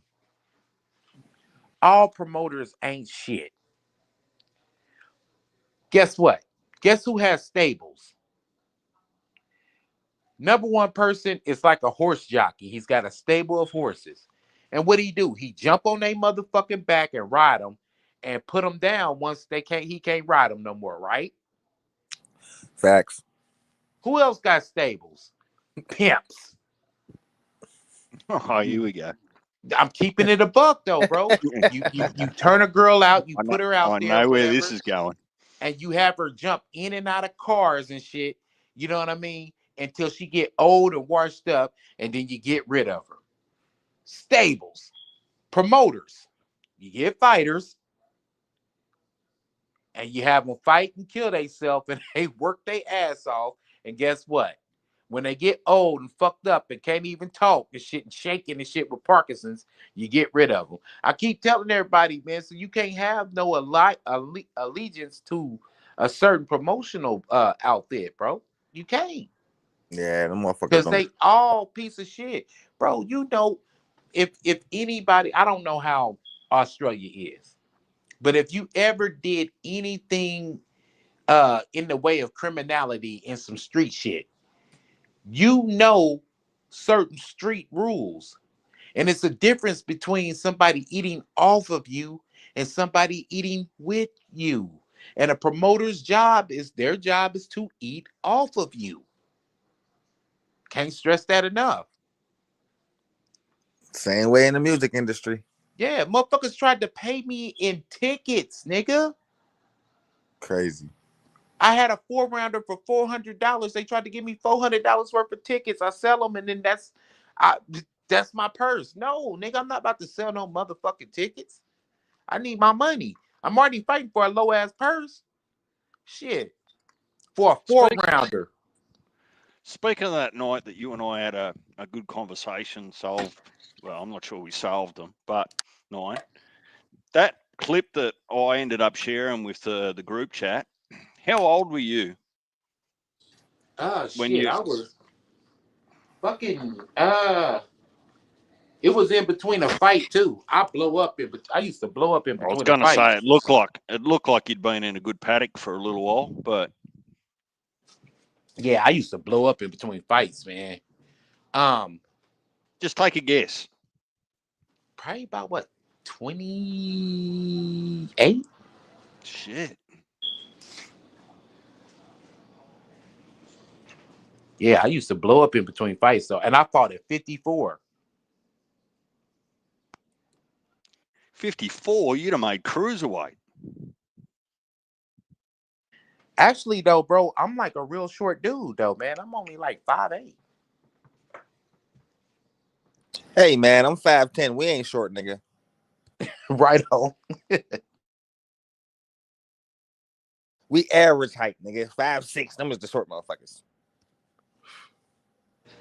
But yeah, bro, keeping it a buck with you, man. I'm a little dude, man. I ain't no big, tall, hulking dude. I got wide shoulder, I got broad shoulders, and I'm kind of stout. I'm kind of built like a little Tank or whatever. Well, Tank is built like me because I'm older or whatever. But I've always been a broad shoulder kind of dude. I never was the box on the outside, have a slick jab. I was the guy coming inside to get you, shaped like a pit bull cruise. You know what I mean, type guy. Nah, your head's not big enough to be compared to Pitbull. Fuck, nobody's head's big enough to be compared to him, but except my damn pit bull in the other room and shit. But yeah, bro. But damn, we gonna have to talk about this offline too. That was the guy that I was telling you about, and that was the fight that I was telling you about. Yeah, I know. I remember. Yep. And like I said, no skills or whatever. Fought a tough man contest, then went pro.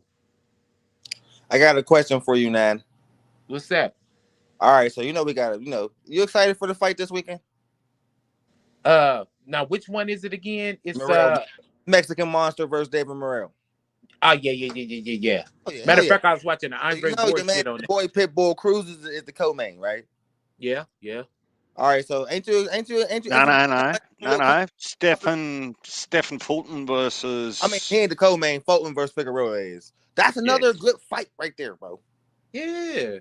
That's why I said, like, DJ, this is a good undercard, bro.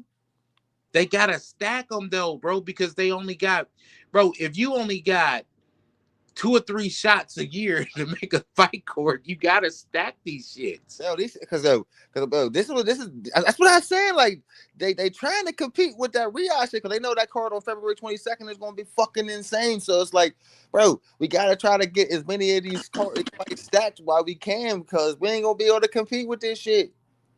Punch, to me, I just look at it as desperation. I'm sorry. You've just been idle for too long and you've just grabbed the best names that you could and you've just thrown them in a pot at the last minute against other names. And all it's going to do, it's not going to influence the landscape of boxing. It's just going to move the internal deck chairs inside PBC. That's all it's going to do. Steve, DJ, the guy, they giving them what they want now because they saying Turkey giving this bag up, and these niggas is one out of contract. Who called for Benavidez and Morrell to fight each other? Who was calling for that? Exactly, bro. Listen, I'm kind of inclined to believe what D's say. Like, I think they just saying you a name. Come on, fight. Think about it though. They tried to pull off Tim Tszyu versus Keith Thurman like a few months ago. Yeah, see how they got him a fight quick as hell? Yeah. Got Thurman because the only thing they knew was the only name they had available was Keith Thurman. They're giving all these niggas what they want, man, because these niggas is wanting out of these contracts, bro. Get these niggas what they want. 9, they could have offered up Erickson Lubin again.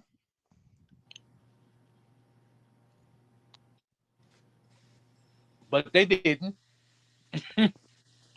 They didn't. Something's off about Erickson. He's fought all of these eliminations, and I'll give it to him, and he's won it. But they just refuse to give him his shot or his payday. Pretty much. Well, I just think he's on the promoter's bad side. Maybe that's it. Makes sense. Piss these motherfuckers off and we'll shelve your ass. And he's had all these eliminations. Excuse me, I'm trying to eat with my fat ass. But he had all these eliminations. While you're chewing on that, to sleep. While you're chewing on your food, 9, I've got a question for Punch, and I'm just going to go and put my headgear and my mouthpiece in before I ask it. How come you didn't jump on Slick when he said, no, Tio, when he said the same thing I did, and I got a tune up from you about which version of Teofimo you're going to get in the unification fight that he's going to have against Hitchens? He said that while I was on stream with him. Me? I ain't say nothing. I had to say something. Well, maybe you need to go and watch the replay, but I'm just sitting there going, I was Maybe it's on, sometimes almost counting on my fingers. like Like sometimes just going, the stream and shit. I'll be playing the game and shit. I'll be playing Undisputed and shit while we talking and shit. Maybe I was getting my ass whooped and not paying no attention and didn't really hear it. Cause that happens sometimes. But I usually go off when I hear motherfuckers say anything positive about Teofimo Lopez. Fuck him. You know how I feel about that guy. I do, and you don't need to actually tell me all over again. But look, I think he's going to get found out. I can't see him continually just winning against the talent that's in and around him. I think his days are numbered. He's done. But well, what's crazy about... maybe not in the next 12 months, but definitely over the next 2 years. I think that Teo he's at his moment in the sun, and I don't think he's doing himself any favour. If he ends up getting away from top rank and gets into a promoter that slaps him up the side of the head and says, look, while you keep running your mouth, you're unpromotable, you're just shitting in your own nest, I think he might be his own worst enemy. But what's so crazy about that class, bro? Not to cut you out, Deeds, but all those guys, like out of all those guys that came up in that class, Devin Haney, all of them. Devin Haney and Teo are the two most highly decorated guys that's got the biggest accolades, and those are the two guys that everybody hates the most. That's fucked up. Yeah, but how long can you keep riding a wave of your past achievements? Like, how long can you keep promoting yourself as a lineal or an undisputed? Like, if that was fucking 3 years ago, look, congratulations, and I mean that genuinely, right? I'm not going to shit on your party there, but you can't just actually keep promoting it like you still are when it's just no longer the case. You know what it is, though? It's kind of a comparison thing because nobody else has done it. So until somebody else does it again, then they kind of living with that. And these motherfuckers will live with that shit to the next 30 years if nobody else does it. Yeah. Seriously.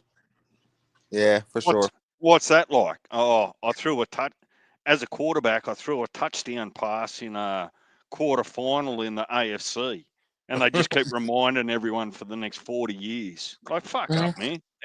It was one pass. Pull your head in. Yeah, man, you should have seen it, man. I came in off the bench and blah, blah, blah. Yeah, I can hear it. You get a tap on your shoulder. Excuse me, Grandpa. You old as fuck. Hey, people like to relive their glory days, bro. I get it. What are you doing? You've fallen asleep, Punch. You've gone quiet. No, I'm here.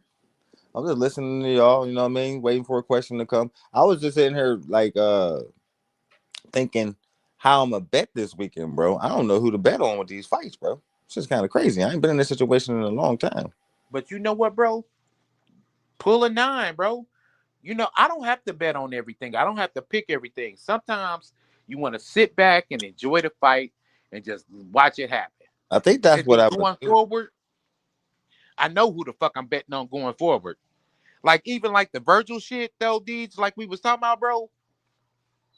I may not even make a pick with that fight. But going forward, just say, for instance, Virgil knocks him out and, you know, or Madrimov knocks him out or something like that, knocks Virgil out.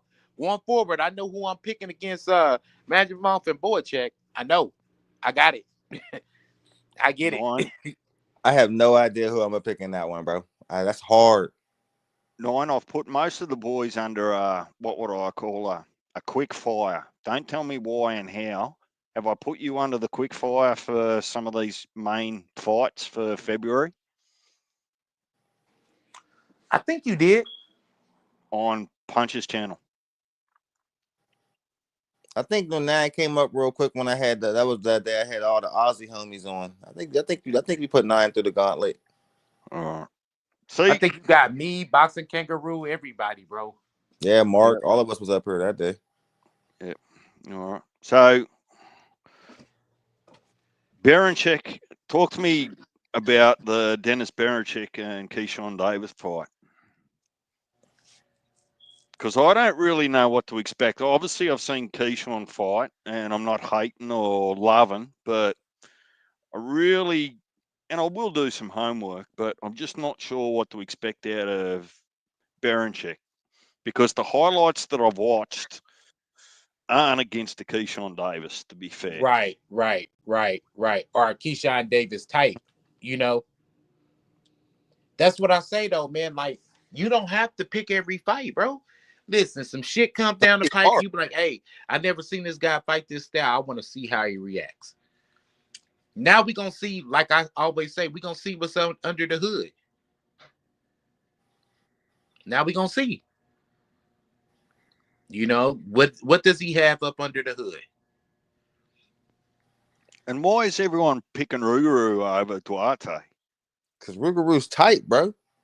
No, bro. No, he's not. He is the epitome of a fighter fighting for a check. Last fight, he's talking about he wanted to retire. We rocks with Rougarou, bro. We rocks with him over here, bro. That nigga's tight. I just feel like he's done. The best days are behind him. Bro, he got dropped by Devin. No, he didn't. I agree. What, he trip over? Behind him, but I don't think I'm gonna send it to you. The fight before last, he fought Devin Haney. I watched that fight. And he didn't Devin get knocked Haney down dropped by him. Devin. Oh, he didn't get knocked out, he got knocked down. He got knocked down by him for sure. Would he have COVID? No, he got hit with like a quick little counter, put him on his ass. And that is bad when you get knocked down by Devin Haney. Yeah. That's bad, because that nigga ain't got no power. And then he fought Catterall last time around, right? Yeah. And Catterall beat the shit from him pillar to post. Catterall I picked Catterall for that. It was bad. And I took him in that fight. Catterall over Barboza too. Not Catterall no more. Catterall's nice. Bro, you can't compete. Let it go. This is the prime example of a guy fighting for money. And he's gonna make sure everybody got, I fought Regis Prograde. I beat Regis Prograde. That ain't gonna mean shit, bro. If you got about 7-8 niggas that said that shit. Think about it. Regis is done. You shouldn't even bet on Regis no more. Regis' time is over with. It's a wrap. He's a 2-time champion. Let it go. Yeah, Thank you, Nine. That makes me feel a little bit more sane, because I was looking at this fight a long time ago and saying, look, I just can't in good faith. I'm loyal, fellas. I'm loyal. I ain't even, man, who the fuck is he fighting again? Duarte, who coming off 2 knockouts himself. Exactly. Do you think that he can beat Jack Catterall? Hell no. Duarte? Hell no. Nah. Man, fuck that. Hell no. See, Duarte fought Ryan Garcia, and then he fought this other guy, and they both knocked him out. Do you think he can beat Devin? No. He hit hard though. Like these are 2 power punches. So guess what? Guess what? If I was a promoter and I was trying to get a motherfucker that I know who's pretty much trash but got a few more miles on him back in the winner's circle at 140, who would I put him in the ring with a name? I'm trying to get him back in the winner's circle. So who's got a name that I can put him in the ring with? That's true. That makes sense. So basically, Regis then got relegated to a journeyman pretty much for a check. Yeah. Well, he might be the gatekeeper for a little while for the up and comers, right? Man, shit, he ain't keeping the gate right, bro, because he letting everybody through the goddamn gate. No, look, I don't want to hate on anyone, like, honestly, but the funny thing that's missed in all of this, if we're having a debate over an Oscar Duarte and a Regis Prograde, somewhere the matchmakers are doing a good job, because it's not a done deal. All right. Yeah, it's There's not. intrigue. There's possibilities in it. That, bro. Fuck it, bro. I'm telling you real shit. Fuck that, bro. I don't want to see it. But then it's a contradiction because I can't wait for fucking Brian Norman Sr. versus Greg Hackett. I can't wait. I'm a sick, perverted bastard, bro. I What date's want to that? see that fight. I can't wait for that fucking fight. What date is that? I think it's the 5th. The 5th? Of February. Yeah, February the 5th. And that's on BLK Prime, right? Yep. Do I get to see that over here? You just got to download the BLK Prime app. Oh, well, that sounds simple, but US stuff do weird things. Like you got to get a bloody VPN. All right, but I'll do some homework on that. I'm not sure I want to subscribe to it. Is there a cost to the subscription in the app? It's like $8. I don't know. I downloaded it for free with the Terrence Crawford fight or whatever, and paid for it. The Terrence Crawford fight was like $19 Like when he fought Abinesian. Pretty cheap. It was like 29, 19. But I can't remember. Punch, how much was that shit? It was it's like half a decade ago. Yeah, it was like $29. How does that actually help me out? How does the BLK Prime work? Do they approach promoters and managers to see what, that they can fit on their card or what might be available? Or do the managers and promoters approach BLK Prime? Because they're not that prominent anymore. I know the guy from YouTube, Blue Blood, is working with him. I know Zab Judah was working with him. I know I think it's like an independent thing where they'll say, fuck it, man, we'll throw some fights every once and again. Yeah, they license out fighters to them every once in a while, and they just, make fights with them. Yeah, pretty much. They kind of focus on the up-and-coming fighters more than the big names, but they just had a shot at Terrence Crawford and went for that shit, Yep. That's how that panned out. Well, they had Devin Haney before Riyadh season stepped in. Turkey came in like, come on, man. Like, come on. You out here. Yeah, they got, hey, is the Devin Haney, Greg Hackett shit and the Deontay Wilder shit on the same card? Should be if they want to make any real money. Or are they separating the shit, throwing two separate cards? No, hang on. I thought that Haney wasn't fighting that now that little independent tournament was happening. Devin's still not having his fight on BLK Prime, is he? I don't know. I thought he was. But see, I don't really follow Haney. Like, I don't really, you know what I mean? I don't know. Either. Well, who's but I know Deontay Wilder is fighting. He's fighting. I can't remember the dude's name. But you remember that one guy that went viral for walking out the ring and shit? Yeah. Remember, he was fighting that one African guy, a Jaguar or some shit, and he walked out the ring like, "Fuck it, I'm not fighting." He jumped right out, walked in, jumped right out. That shit was funny as hell. Yeah. Never seen nothing like that since, actually. What are you talking about, a fighter, or are you talking about Shakur Stevenson's fans? It was a fighter. The fighter, he literally walked out the ring like, "Fuck it, I don't want to fight," and then jumped right out like, "Yeah, right." Like, I'm not fighting him. Fuck him. Not fighting him. Hey, and he walked out slow and deliberate.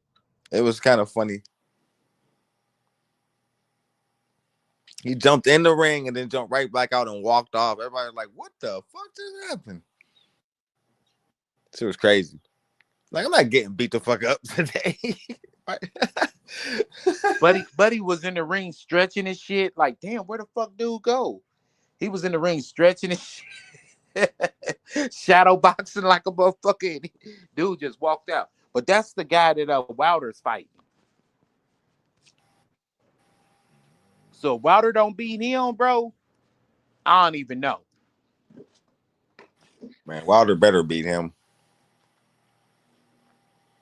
I don't even know how that dude got another fight. To be honest, though, man, I'm not picking Wilder against anybody, bro. Wilder gonna have to show me. You know what I'm saying? I'm not picking him against anybody. He might be done, bro. Yeah, he might. Shit, he is done. And if he get this fight, then this is just to put him in the winner's circle, bro. Like, so I can retire with a win or some shit. See, I reckon Wilder might actually do all right for paycheck wise to be a bit of a stepping stone for some of the cruiserweights. I'm pretty sure that Wilder can make cruiserweight. Easy. So think about some of them. I'm not saying get in there with a Jai Opetaia. I mean, you can if you want, or a Zerto, but you know, there's some cruiserweights that are actually just coming up, and you just got to be looking closely or reading a lot of information that there's some coming that Wilder could provide something real good challenge to. And then look, you know, the other part about this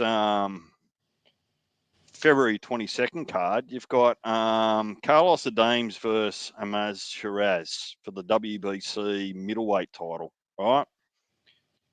That kind of gets me excited because that means that they're now looking at the 160 division as well.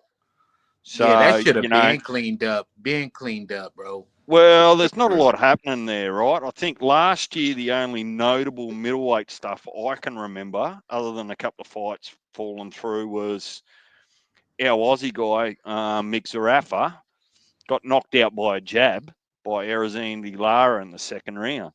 So Everybody's getting knocked out by Laura right now, bro. Laura just said, fuck that Cuban style shit. And He's not everybody fuck out. but I mean, I enjoy watching Janabek fight. Mm-hmm. Yeah. Well, fellas, man, I'm about to call it a night, man. It's 1:37, man. I'm about to tap out on you. I'm about to give me some rest. Long day tomorrow. I think I'm gonna bow out too because it's 2:37 here. I just looked at the clock like, damn. Yeah, bro. So, man, Right, hey, boys. y'all enjoy the rest of y'all night. You enjoy the rest of your day, Deej. And 9 is gone. Salute. Right, all right, brother. Have a good night, man. Oh, Well, yeah, and everybody out there in YouTube land, man, y'all hit the like button and subscribe. And remember this, bro. It don't cost much to pay attention to me, bro. Holla at you. All right, brother. All right, DJ, man, you have a good rest of your day, bro. Right, mate. Well, you got a bit of boxing talk off your mind. Yeah, man, I feel good, man. I'm gonna get back on in the next couple of days too, man. Like probably Friday. You know what I mean? Before Slick Show and hop on his slow because I'm in pure boxing mode now. I'm ready to get it. Right, mate. Well, I'll talk to you when I can hear you. It won't be before then. All right, you have a good rest of your day, man. I'll talk to you later. Peace out. Catch ya.